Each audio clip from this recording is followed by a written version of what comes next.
Welcome to Spring LIB. Okay, so 14 is all about sort of the wall, or like the outside of our prokaryote. So if we let this be our prokaryote,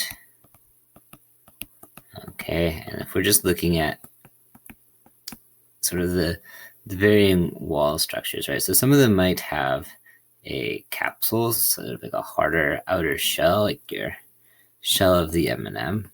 So some might have a capsule. Okay, and then interior to that, you're going to find your cell wall.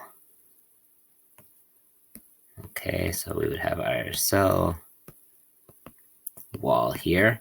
And then interior to that, we're going to get our cell membrane. Okay. And it is true that some prokaryotes have an outer membrane, right?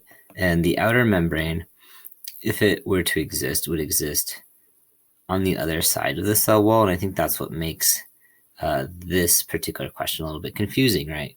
Because if we have an outer membrane, then it's tempting to say that where the cell wall is in relationship to the membrane is dependent on the organism, right? But we're specifically talking about the cell membrane here, right? Not the outer membrane. And those are two different structures. And so because of that, we can see that the cell membrane is interior to the cell wall, or conversely, the cell wall then is exterior to the cell membrane, and the answer we're looking for is B.